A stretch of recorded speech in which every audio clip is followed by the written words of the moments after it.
So have you heard, guys, of the concept of the triple bottom line? Kindly chat in the chat box. Okay, yes, good. How about the others? Okay, that's good, because this concept has already been there for quite some time. So when we talk about triple bottom line, we take a look at the company. Okay, so this is the firm. Okay. We know that the firm does not stand in isolation. Okay, it does not operate in a vacuum. There are factors, there are entities, there are companies, or there are environments that are interested in the well-being of the firm. Okay, let's identify, guys, what are parties, what are entities that are interested, that are looking keenly at the performance of the firm. And these parties would want to, of course, they would want the firm to succeed. Okay, could you identify, guys, some parties or some entities that are interested in the well-being of the organization, of the business entity? Anyone? You can just unmute yourself.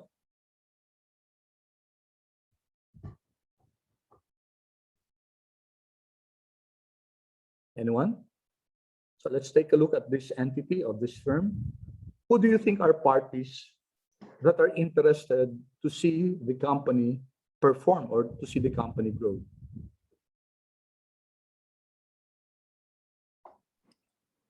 Sir? Yes, please.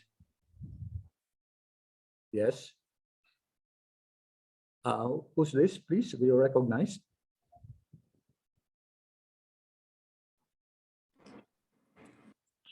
Hello, sir. Yes. Kindly identify yourself. Tapos, okay, answer. Hi, my name is Yana, Okay, and I Yana. think one of the interested parties in an organization or business would be one of which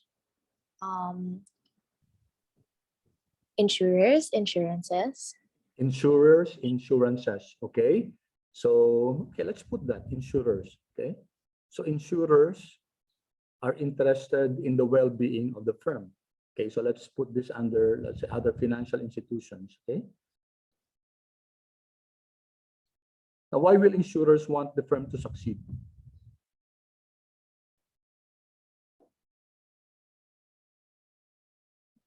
Yana, would you like to elaborate on your answer?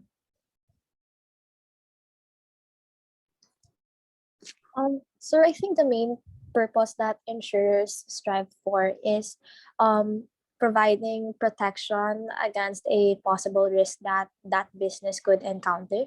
Yeah, that's true. Okay. And do you think the insurers would want the firm to, let's say, if it's fire insurance, do you think the firm would want the company to, for the building to catch fire? Of course not, diba? Insurers would want the firm, in a sense, to avoid whatever they're being insured for. You know, if it's a fire insurance, whatever insurance, guys, insurers, for that matter, other financial institutions are interested in the well-being of the organization. Okay, thank you, Iana. So other examples, guys, what are other entities? Yeah, Edgardo, yes. Sir, would investors count? Yeah, okay, investors. Okay, thank you, Edgardo. Investors, when we talk of investors, there are two types of investors generally. So what are these two types of investors, guys? What do you have in mind, Edgardo? Which investor? I'm not exactly sure, sir, but I Okay. thought of investors when you were talking about people or entities that might be interested in the well-being of the firm. Yeah, okay. Because generally with investors, they would want the firm to be successful so that yung investment nila will be more profitable. Correct. So we can identify two types of investors. You have this one, and you have this one. Who are these S? We know this, guys. We have already mentioned this. These are they own the firm. Shareholders po Yeah, ba? shareholders, tama, no? Investors yung mga shareholders, no? And of course, as a shareholder, you would want the firm that you're invested in to succeed, right? So again, this group of people who are owners of the firm would want the firm that they're invested in to succeed. And there's another type of investor. Okay, who are these? They also put money in the firm. However, their standing is quite different. Sino to? Who are these? C. Hello, sir. Yes, yes. Is that the customers po ba? Customers, yes, of course, they're interested parties. Kaso, customers are not regarded as investors. See, customers, they patronize the product. And why are customers interested in the well-being of the organization? What do you think? Who's that who answered? It's Sarah po. Sarah, okay. Sarah, you're correct. Thank you for your answer. But why do you think our customers, why would they be interested in the well-being of the firm? For me, sir, of course, as a customer also, customers would want to observe and also be part of the journey kasi po lahat naman po tayo, we want the firm to become successful, and if the customers observe na that firm is successful throughout their journey in the business, so there's a higher chance na their trust level or the loyalty will be high po for them to purchase the product or service po. Yeah, thank you, Sarah. That's well said, no? Well said. Customers would want the firm to succeed, okay? They want, as Sarah mentioned, they want them to succeed as they journey with the firm. I saw a hand a while ago. Let me call Lian first and then Iana. Lian, would you want to add to that? Sir, potential stockholders for to increase their income portfolio. Okay. So you're talking of another group, no? Okay, another group that's potential. Oops, sorry. Potential stockholders. Okay, let's write that. Potential investors, potential stockholders. Okay. They're also interested in the well-being of their organization because if they see that the organization is really demonstrating growth, profitability, good citizenship, then they would invest in the company. Now, I'll backtrack a bit to the customers. Customers are very important, we know that. Now, they're interested in the well-being of the organization because they directly benefit from it, from the products or services that the firm provides. Okay, for example, if the firm is into, let's say, there was a case before of infant milk being produced, that was in China, where the customers panicked because it was found out that some companies were using raw materials that were very harmful to infants, to babies, to children. Of course, customers would want the firm to be upfront, to be honest, and in that to be successful, because they don't want the firm to shortchange them by rendering products or services that are very harmful to customers. Right? Customers would want the company to succeed because they want them to come up or to deliver quality products. So that's a primordial concern of customers. So they would not want to engage in a firm that comes up with shortcuts or cheats, CHEATS, on the raw materials that they use, or use harmful raw materials, because that could really prove fatal to the customers. So very critical, customers are very critical in the well-being of the firm. Okay, so let's say, Iana, you were raising your hand. Yes, would you want to add on this? Hello, sir. Yes. I wanted to add another party. Yeah, but, sure. Go ahead. I think one party also that's concerned would be the government. Yeah, of course. Government. Why? Why is the government interested in the well-being of the firm? Since the government's purpose towards a business could also be enacting and enforcing laws or trying to provide a monetary system.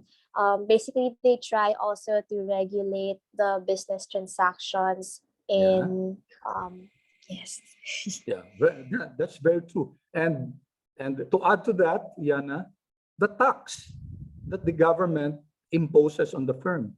Of course, a healthier firm, a more profitable firm, means that they're generating more revenues, and the government would be able to collect more tax from them in order to provide services to the general public. Okay, so the government, of course, the government does not want companies to become bankrupt. Okay, bankrupt firms would mean less revenues for the government. Robust, healthy living organizations would mean better tax collection for the government and better services. Okay, and people would be happier. Of course, there's a political aspect to that. People would be happier with the delivery of the services so that a party can continue serving. Okay, so there's the political side to that also. But generally, governments would want firms to become successful. Okay, so thank you, Iana. How about Lance? Lance, you raise your hand. Sir, our banks po, Yeah, banks. Banks will fall under, andito si banks, no? Banks will be considered as what, Lance? can CR, I see our E, credit yeah, creditors. creditors? Yeah, tama. Thank you, Lance. Yun, creditors, banks, other lending institutions are considered creditors, and they would want, of course, the firm to succeed. Why? Creditors lend the firm's money, and no creditor would want the firm to collapse or to become bankrupt because they will not be able to recover what they lend to the company. Of course, that's obviously true, diba? So as I was mentioning a while ago, investors are of two types, either the shareholders or the creditors. Both of them provide cash to the firm, and both of them expect cash in return. Okay, so why do shareholders invest in a firm? What are two main motivations for them? Okay, two answers here. Shareholders are interested in the well-being of the firm. Shareholders put in money to the firm because of two things. Okay, and for the creditors also two things. What are these two things? Okay, let me see. See, Angelo, you were raising your hand.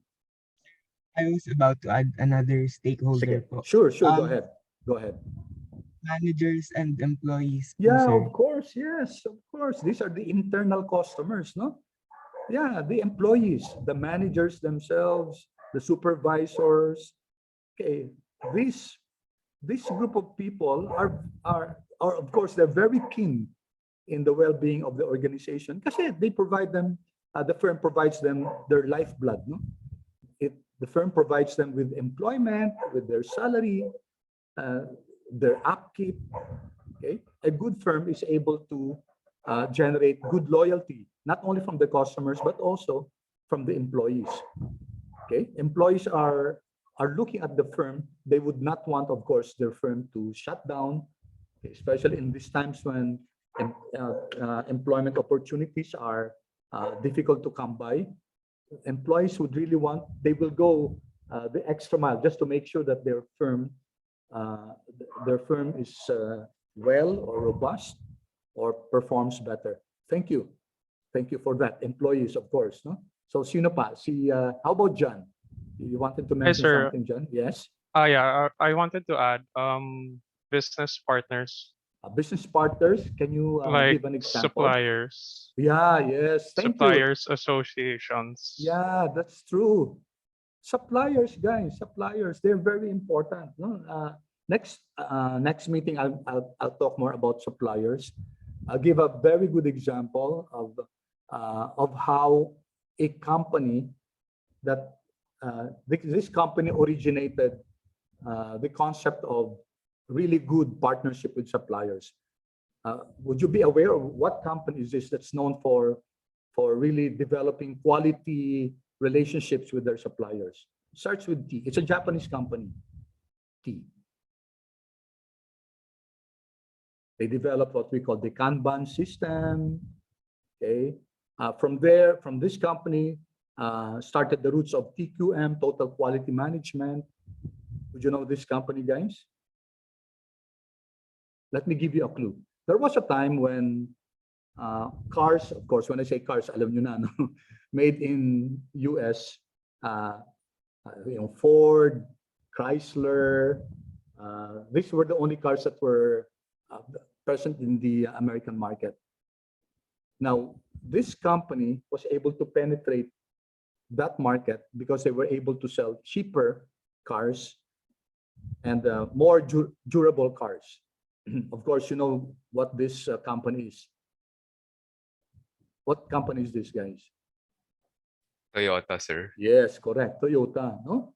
And maybe next meeting we're going to talk more about suppliers and Toyota, because this is a very, very, very good example of the importance of symbiotic relationships between suppliers and firms. Suppliers, of course, are interested in the well-being of the firm because firms provide them with business, and firms also are should be interested also in the well-being of the firms. So of the suppliers. So there's a difference between the Western concept of doing business with suppliers.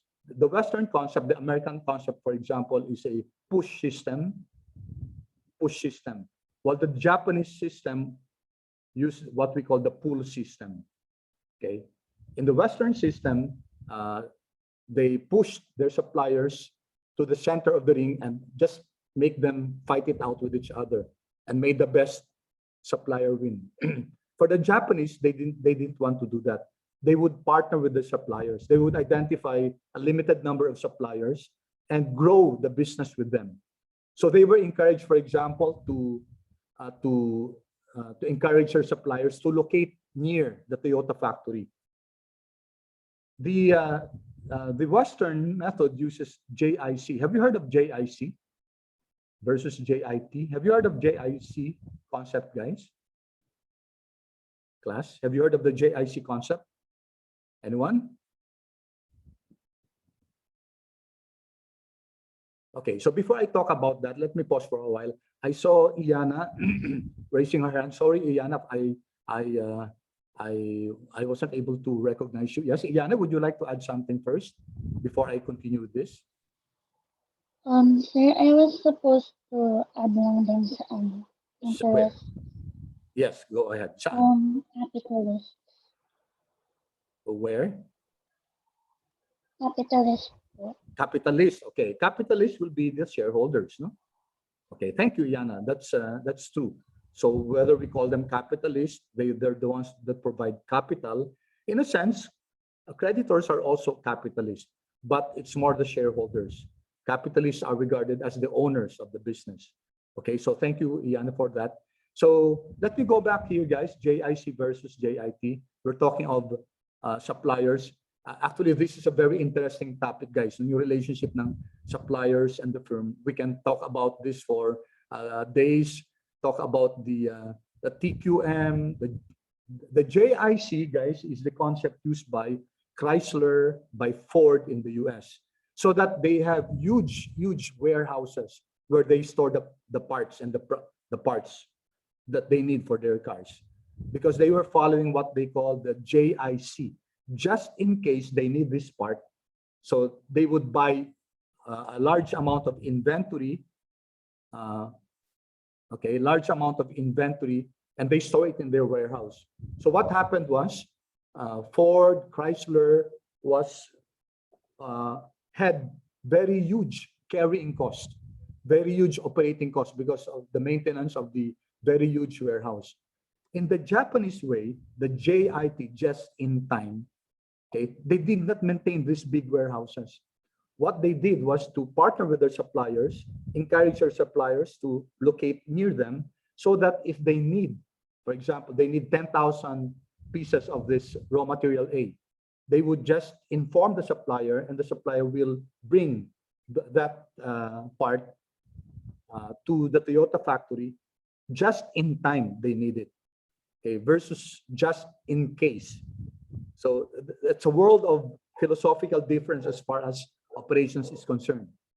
Okay, so going back, guys, suppliers are indeed very keen on the well-being of the firm. Okay, and I don't think we have answered this question. Why are shareholders? What's the motivation for shareholders to engage with the firm and put their money there? Because of, okay, what do you think? Number one is D, and number two is C. Okay, for creditors, it's I and P. Okay, what do you think, guys? Anyone? Yes, John, you were raising your hand. For the shareholders, to increase capital. Okay, to increase capital. Okay, you're correct, no? That's what we call capital appreciation. Okay, and that's the most important one. Capital appreciation. You're very correct, John. And what do we mean by this? Remember our example. Did I mention to you Jollibee? The Jollibee example where we first invested in 30 pesos and then after some time it became 300. Did I use that here as an example? I think I did, guys. Am I right? Yes? Did I not, guys? Hello? Did I use that example? Okay. Yes, sir. Yes, yeah. But that's capital appreciation. That's what you call capital appreciation. When you invest in a firm because you know that this firm will be able to generate future cash flows. Okay, take note of how I crafted my word. The company will be able to generate future cash flows. Okay, we're going to go back to this concept. Okay, that's the motivation why investors would want to put in their money in a firm. It's all about cash flow. It's not about profit, guys. It's all about cash flow, the ability of the firm to generate future cash flow. And that redounds to what we call capital appreciation. Sabi ni John. No? Thank you, John. That's correct. What's another motivation, guys? How about these other items? Anyone? Okay, Lance, you would want to say something? For the shareholders, sir, Yes. is the dividends. Yes, correct. Thank you, Lance. That's very good. Dividends, okay? Dividends. Now, when a company regularly issues dividends to their shareholders, that sends us very strong signal that that firm is able to generate excess cash to share with the shareholders. Okay, that's a very strong signal. So in the Philippines, we call them blue chip companies.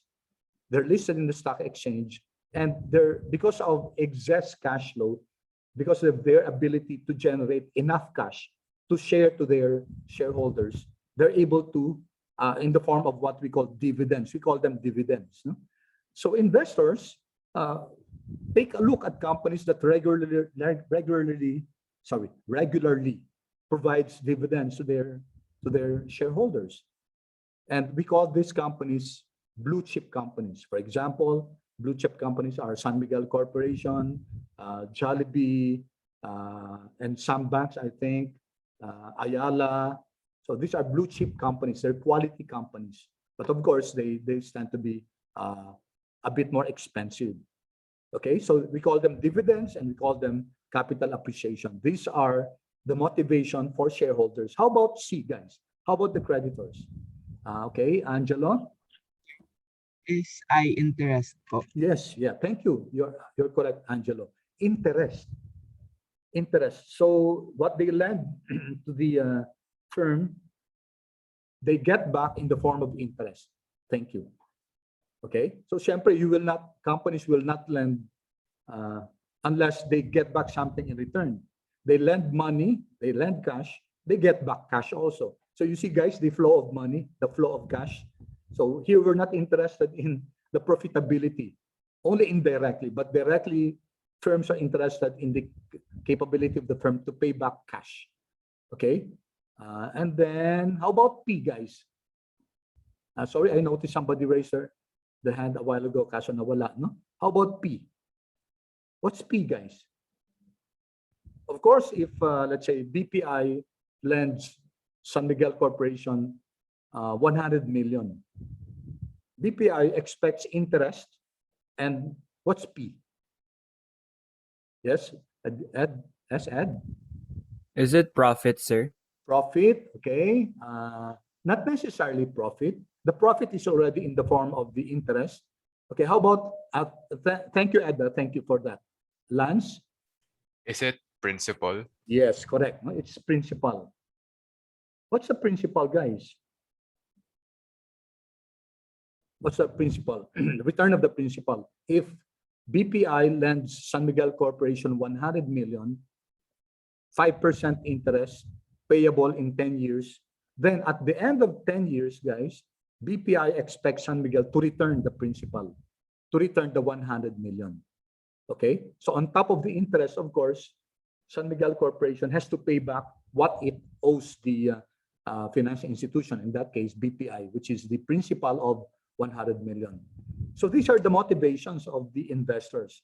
Okay, so what have we so far, guys? What we have looked into so far? We have looked into these firms that are interested in the well-being of the organization: suppliers, employees, government, potential stockholders, customers, creditors, shareholders, insurers. Let's just add one more, guys. Maybe one more. Anyone? And let's call it letter C. Letter C, guys. Okay, Lance? The community, sir. Yes, thank you. Thank you so much, Lance. Why? Why is the community interested in the well-being of the organization? Because the community can benefit from the firm. Yeah, of course. In what way? Maybe in relation to the what you call this, the corporate responsibility of the firm to the community. Projects, projects. Yeah.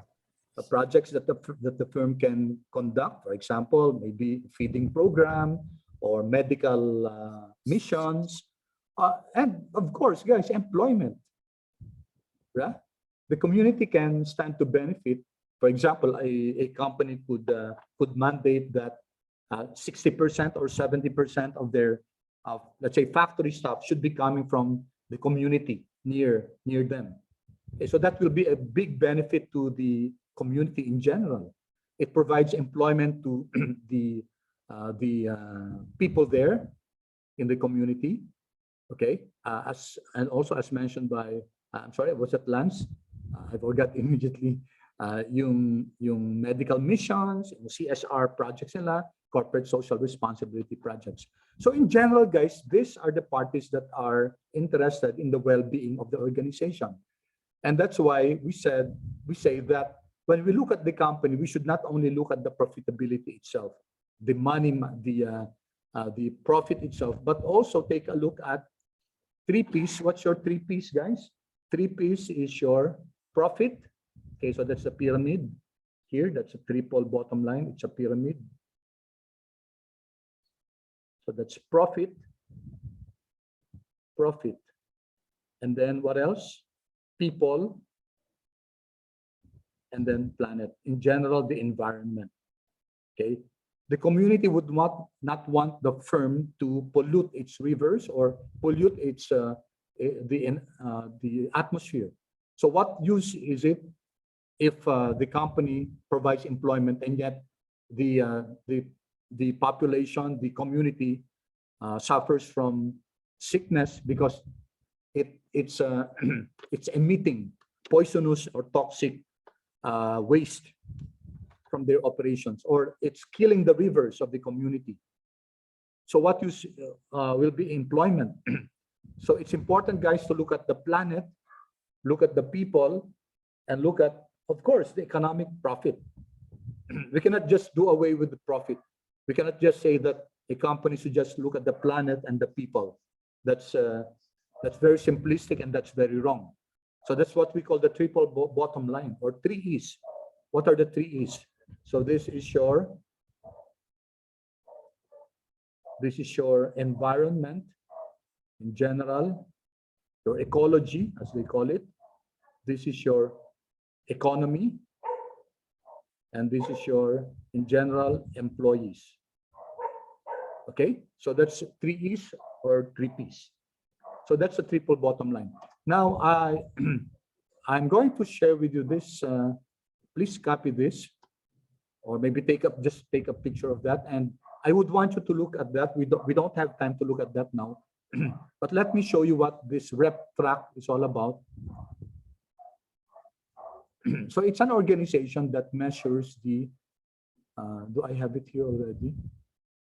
Okay, I don't think this one. Okay, so this is that reputation intelligence. Okay, reputation intelligence. So this is an organization that takes a look at the reputation of the organization, which implies that people patronize companies that does not only look at their profitability. Okay, so let me just flash here.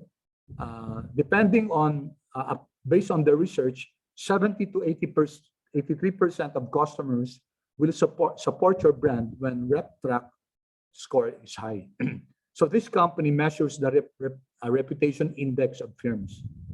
89 to 91% of customers will not support your brand when your RepTrack score is low. So they were able to come up with certain measures, certain indices, certain metrics that look at the reputation of a company. And based on their research, they saw that companies that have a high reputational index are those that have really long-term loyal customers. So these three questions: what do your customers think about your company? So that's their perception. How do your customers feel about your company? And what actions do your customers want to take? So they have this formula, basic formula: think plus feel is equal to what the customers will do based on what they think about the company and what they feel about the company. Okay, so you can 7 drivers, guys, 7 measures. Okay, you can just take a look at this. I think these are the 7 measures. So leadership, performance, the products and services, innovation, workplace, how is it to work in that company, governance, how does the company govern? So we have here corporate governance, and how is the company in terms of citizenship in the community.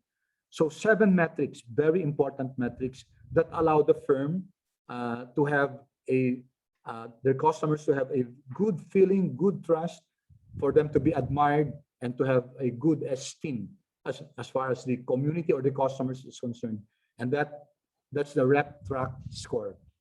Okay, I leave these guys to you for you to peruse over, to look at this and learn from it.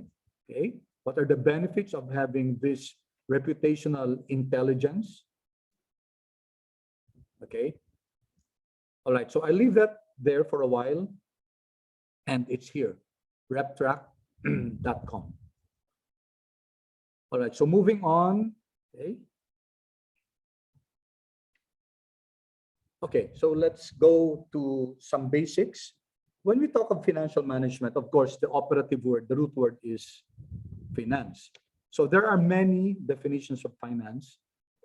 One is coming from economics, and it's all about resource allocation. Okay, we know that the resources, the cash, whether it be cash, whether it be tangible or intangible assets of a firm, is not unlimited. So it's important that the firm knows how to manage its resources, to allocate its resources.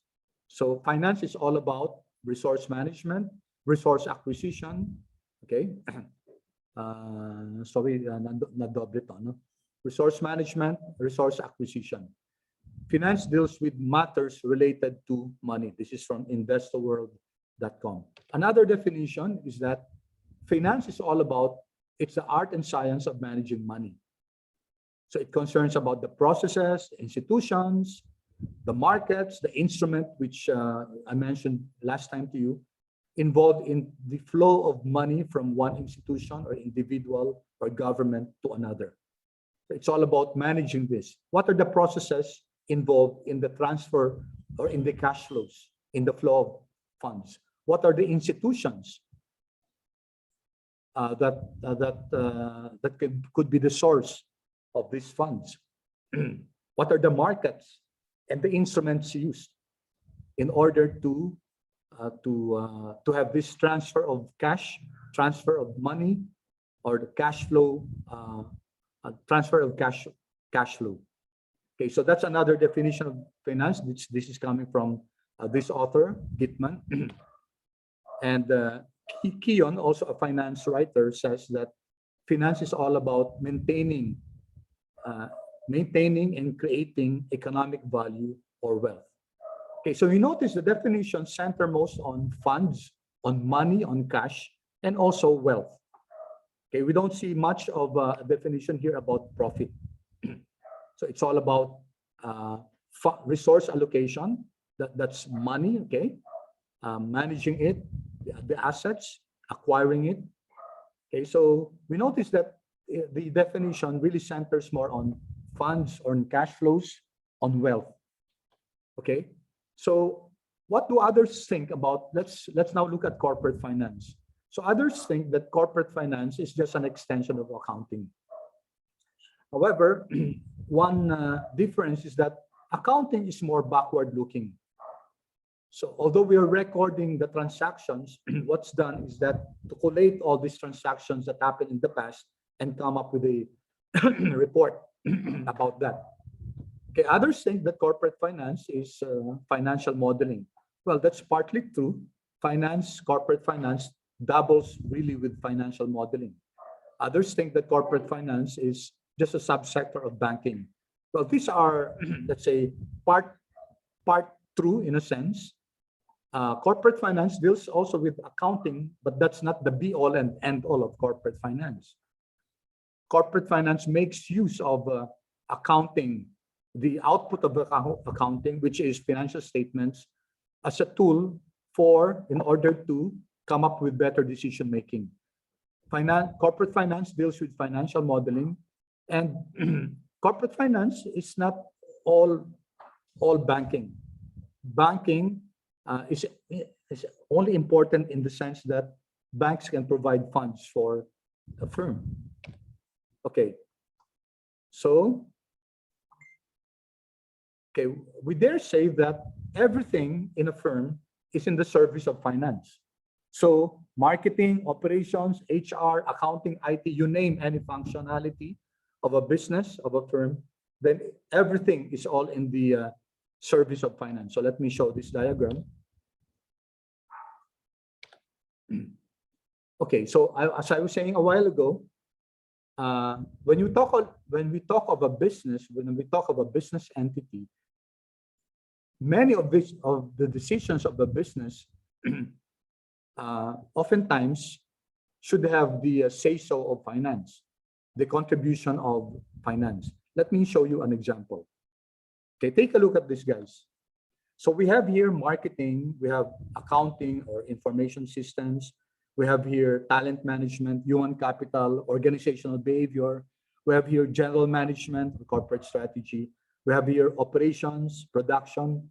All of these functionalities of businesses do make certain decisions. And these decisions should be tempered by the principles of finance.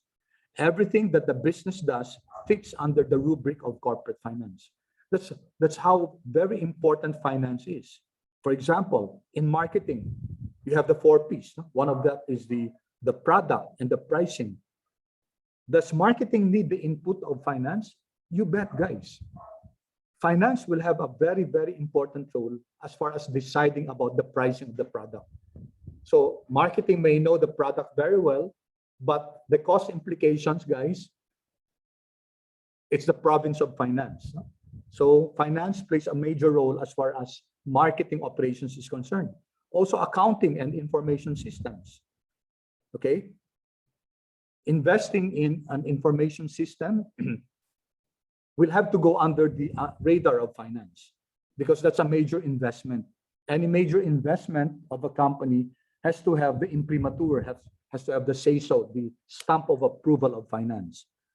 Whether it's also looking at human capital, okay, training or investing in human capital also should have the imprimatur of finance.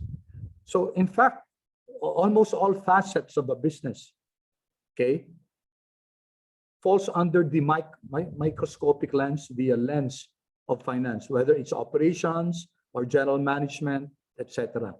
So finance has it's a very important role as far as operations of a business is concerned. Very, very critical role. Okay. So because of that, guys, we have to look at, okay, let me see first. Okay, I think I have a wrong, okay, good. I'm checking the time because I might make a mistake again. So I still have around 30 minutes, okay? That's good. Okay, going back here, guys. So let's take a look at knowing that corporate finance plays a very important role, a major role as far as the operations of the firm is concerned. Let's take a look at the principles that are followed, or let's say principles, the Bible of financial managers. Okay, so let's take a look at these principles. Okay. Finance, guys, follows three very important principles. One is investing principle or investment. Another one is financing. And the third one is dividend principle. These are the three very major activities that finance is engaged in. Investments, investment principle, financing principle, and dividend principle. So in a nutshell, what are these? When we talk of capital investments, finance helps in determining in which businesses will the company be invested in. Okay, what investments should we go into? Okay, when we talk of investments, there are what we call, we can have what we call mutually exclusive investments, mutually exclusive, or versus independent investments. What's the difference between these two? Anyone? Oops. Would anyone guess, guys? What's the difference between mutually exclusive investments versus independent investments? Okay, no guess? All right, let me explain. When a mutually exclusive investment, guys, let me illustrate that. For example, the company is looking at three possible investments. Project A, B, C, D. Okay, so when we talk of project A, B, C, D, what we mean by mutually exclusive investment is just we only have to choose one. Just choose one. Okay, so these are options, whether project A, project B, project C, project D. When you say these projects are mutually exclusive, it means that the choice of A excludes the other options, B, C, D. That's why it's called mutually exclusive. So you only have one choice. For example, a firm might want to invest in a new equipment. So they have this brand A, brand B, brand C, brand D. But they only have to choose one because all of this equipment functions similarly. So if they choose one, let's say they choose brand C, that means they will no longer buy or invest in brand A, neither in brand B, neither in brand D, because their choice is brand C. So that's what we call a mutually exclusive project. On the other hand, if it's independent, the choice of one does not negate the others. Okay, so you have A, B, C, D. For example, a company would want to expand in several areas, let's say in several key cities, let's say Cebu, Davao, Cagayan de Oro, say Bohol, Tagbilaran, or whatever province in the south or in the north. Okay, so if the projects are independent, then if A is feasible, then they can choose to pursue A. If B is feasible, then they can still choose to pursue B or C or D. So they can pursue all of this at the same time. The only constraint there could be budget. So if they have 1 million budget and if they cannot proceed with this all of this project because the total is 1.2 million, then they will have to choose which of the projects will fit into their budget of 1 million. And that's called independent projects because the choice of one does not really negate the other. Okay.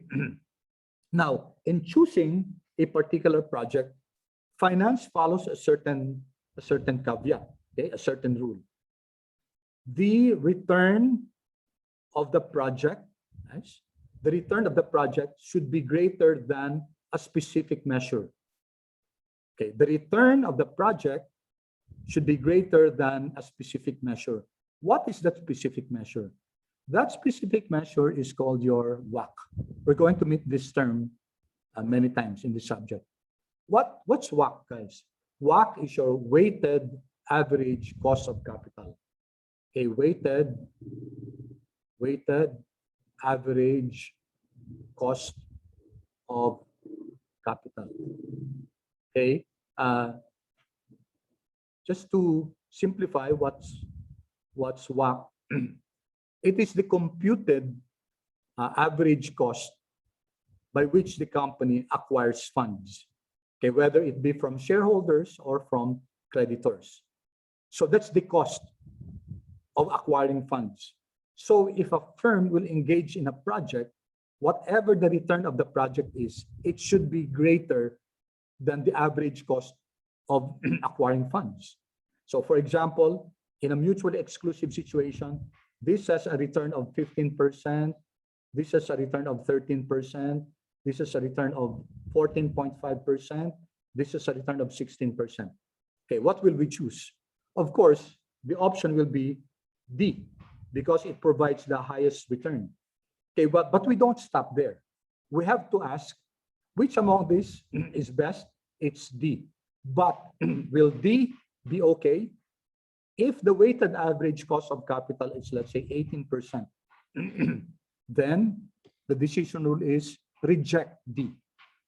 Of course, if we're going to reject D, it means that we have to reject A, B, C. Bakit, guys? Why? We reject D because the return of D is not even able to what? To be above the cost of acquiring funds. So that means the company is borrowing funds or getting funds at 18%, and then they will engage in a project that only gives them a return of 16%. So that's a rejection, right? So in this case, if those are the projects that are available and they're mutually exclusive, none of the projects will be accepted because none of them are able to none of them is beyond 18%. Any project that the company will engage in should be higher than the weighted average cost of capital. Okay, so that's a very important term, guys. And this is computed usually. And another name for this is the hurdle rate. Okay, this is the rate by which any project has to be, this is the rate to be hurdled by any project for it to be acceptable.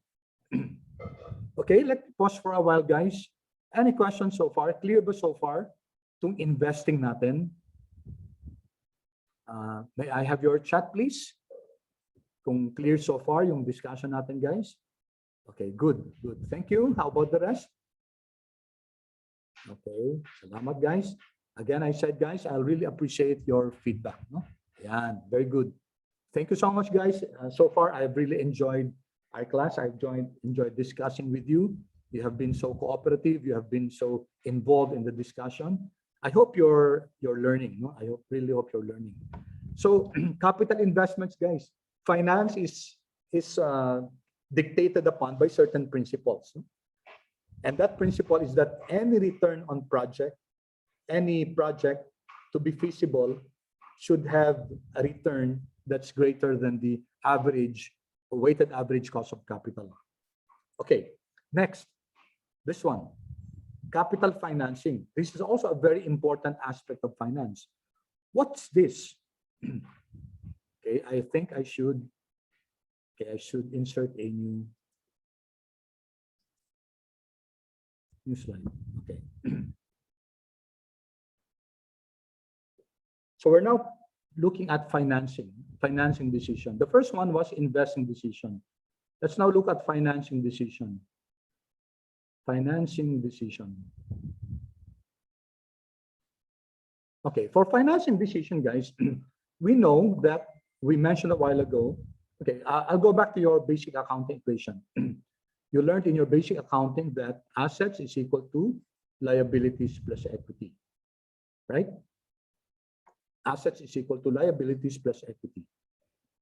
All right, now this means that any resource that a firm owns, any resource, any asset, whether it be tangible or intangible, any resource that a firm owns is either supplied by liability, or this comes from the creditors, and equity, or equity.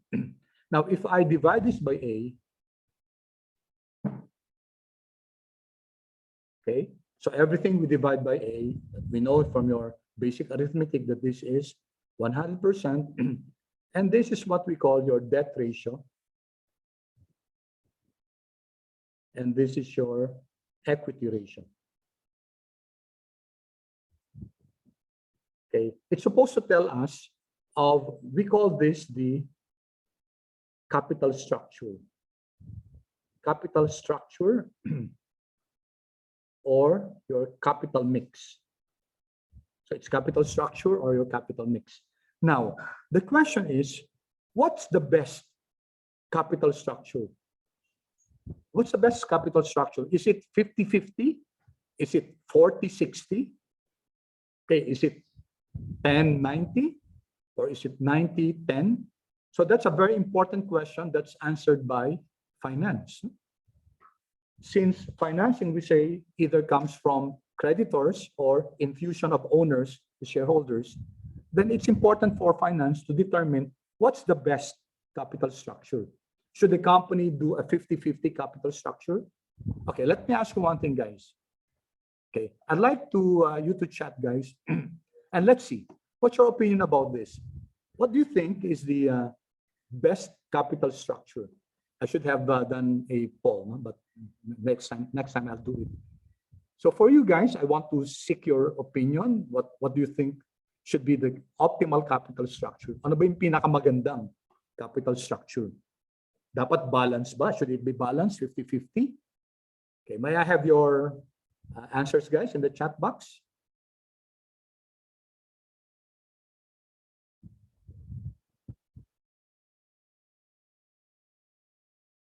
Any idea, guys? Just your thought.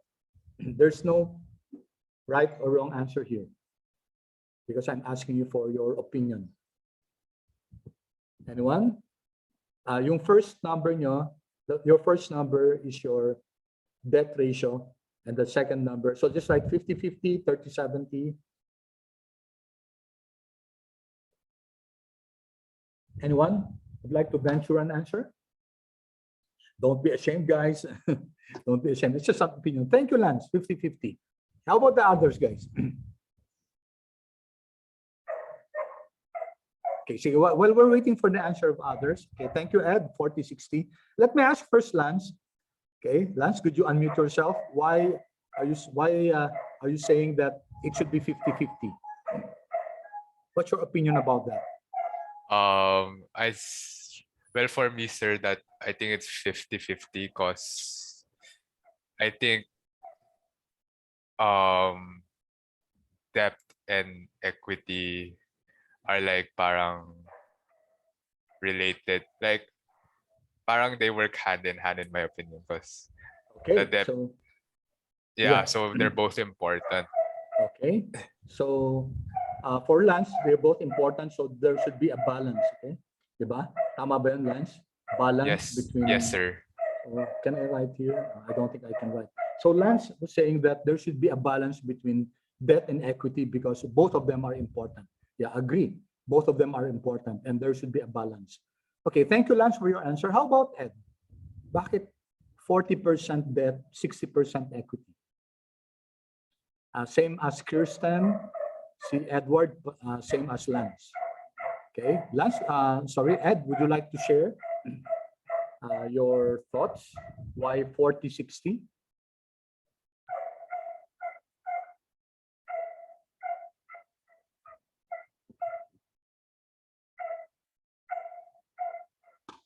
Ed, Edgardo, Ed.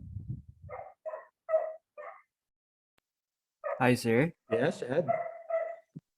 Um, I don't really have much reason, sir, to be Okay. honest. I just That's thought of okay. it as like, the debt ratio is usually more parang it deals more with the long term of the business. So I Okay. thought na it would be sort of appropriate to have it at 40 Okay. Okay. Thank kasi you. Yeah. Thank you, Ed. yeah. Yeah. And maybe uh, there are some people, it also depends on the makeup of the individual. There are some people who are allergic to that. I've seen answers like 1090, okay? Some even would want 595, 5% debt and 95% equity, okay? Okay, so Kirsten also 4060. Anyone, Kirsten or Edward, would you like to elaborate on your answer? Or do you have the same sentiment as Lance or Ed? Yeah, sir, I had the same sentiment as Lance. Okay, thank you, Ed.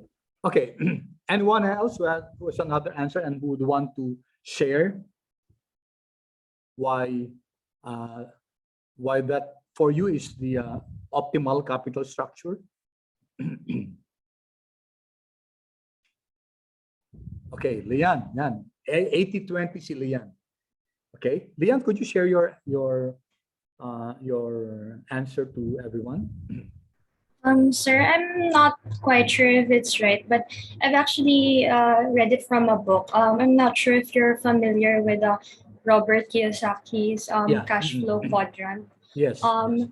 I think you could leverage debt if Yeah. people who use good debt, if they are able to utilize it, they could actually pay less tax. Yeah. And it could Correct. significantly increase equity returns po. Yeah, that's interesting. Using debt as a leverage to pay less tax. Well, that's a very good thought, Lian. Thank you for saying that. So Lian, for Lian, it's 80% debt, 20% equity. Okay, let's just look at that for a moment. No? Okay, that's very interesting. So 80% debt, okay, and 20% equity. Okay, and Lian mentioned that using debt could, okay, 80% debt, 20% equity. Okay, so let me explain why Kiyosaki was saying that 80% debt versus 20% equity could be a big boost as far as paying of taxes is concerned. Okay, I think I'll be needing another worksheet, another slide. Okay, let me just illustrate that, guys. I'll delete this. So later on, guys, we'll discuss this, but okay, why doesn't it write?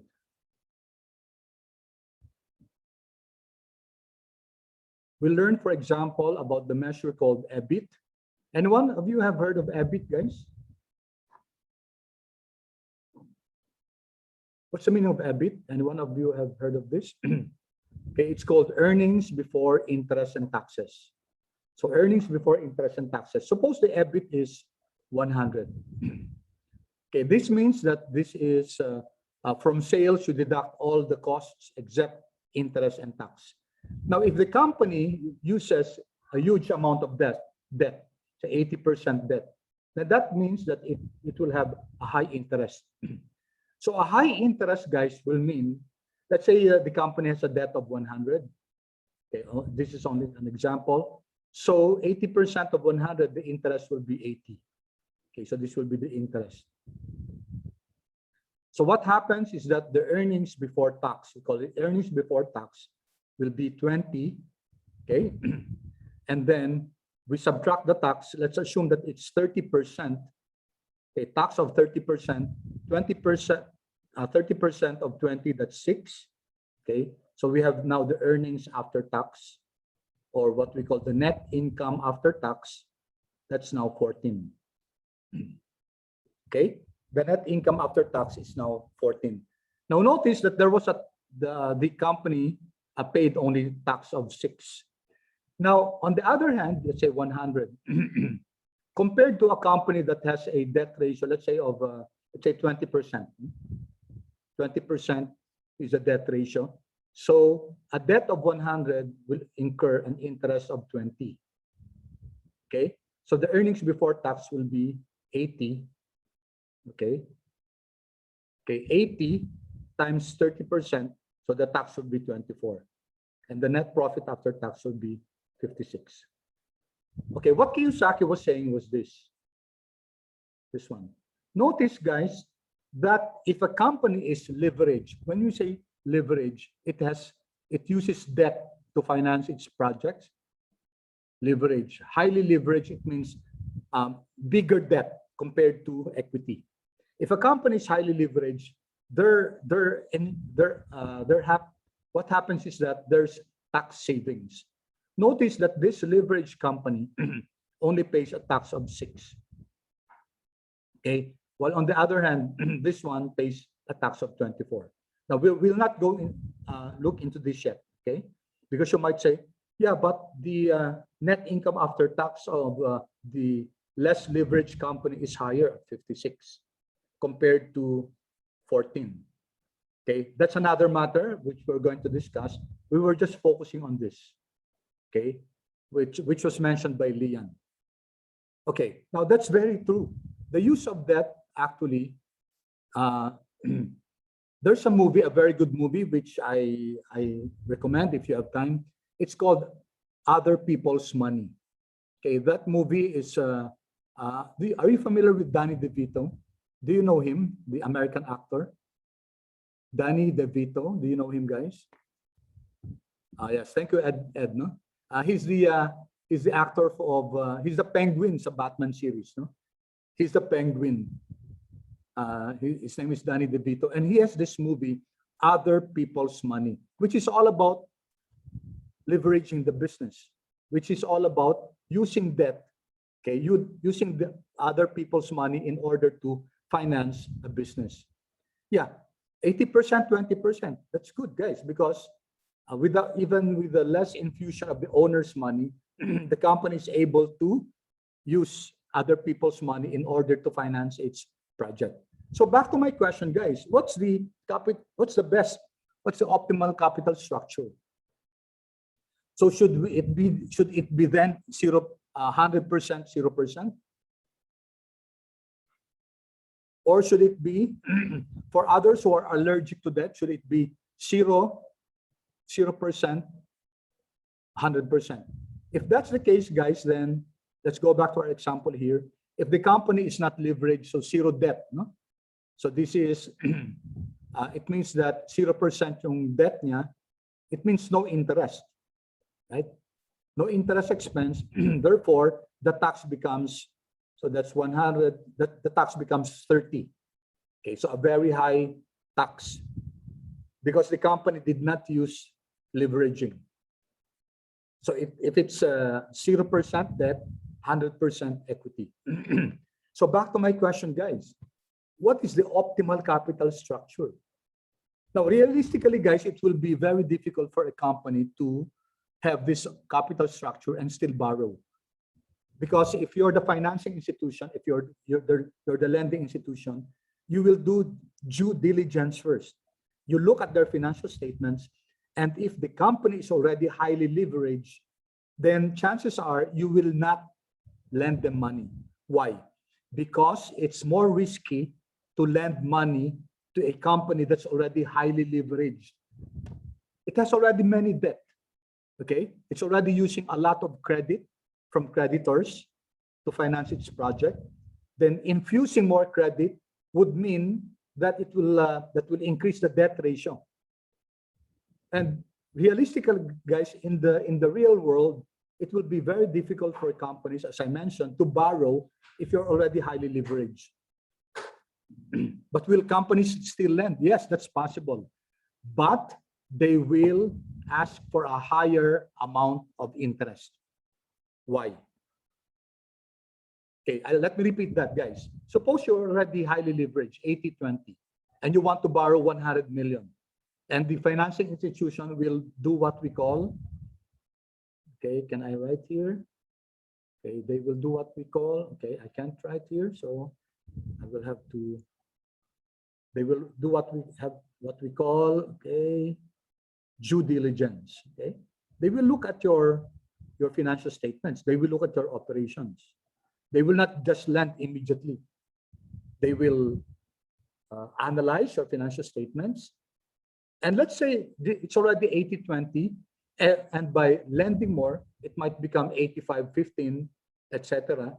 So with due diligence, they will follow a principle called the principle of another important principle, risk and return.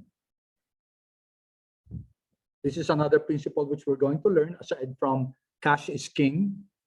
There's another principle called risk and return, which states that the higher the assumed risk, the higher will be the required return.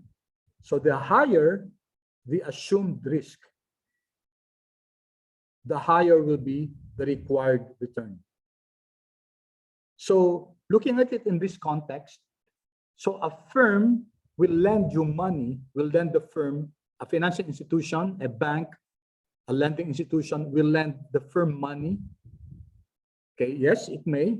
However, it will require a greater interest rate. It will charge a greater interest rate. Why? Because that lending firm will now be assuming a greater amount of risk. Because the capability of the firm to pay might be compromised already because it has already a huge amount of credit. So if I'm going to lend you money, I'm going to impose it to you. For example, the market rate is 8%. Maybe I'll impose to you 10%. That will compensate for the risk which I'll be assuming because you are already highly leveraged. Okay, guys, clear so far? Are we clear so far, guys, with what we're discussing? Pakichat naman, guys, kung yes or no. Okay, thank you. Thank you so much. Okay. Ayan, salamat, no? Salamat. So, back to my question, guys. I have a few more minutes to answer this. Back to my question. What's the optimal capital structure mix? Is it 0-100? Is it 50-50? Is it 40-60? The answer, guys, there lies in the fact that there is no one uniform optimal capital structure mix. Each company will have their own optimal capital structure mix. But in general, the optimal capital structure is that capital structure or capital mix that, back again, guys, back again to our primary concept, the capital structure that maximizes shareholder value. Yun. That's the best capital structure. So it's not necessarily 50-50. It's not 40-60. So the role of finance is to determine what is that optimal capital structure. Should it be 45-55? Should it be 60-40? And there's no one magic answer for any company. The role of finance is to seek this out, to look at the capital structure of the firm and analyze it and come up with an estimate, okay, or a range of figures that will optimize the capital structure. And usually, guys, it's a range. It's not really 50-50. It can be 50-55 to 50-45. It can be like that. And usually, guys, this is evaluated regularly, perhaps yearly, because things change. Things change. Okay, so that's the second, guys. That's the second activity. Okay, so let me just go to the last one, and we'll call it a day because it's almost time. Okay, so where am I? Where is that?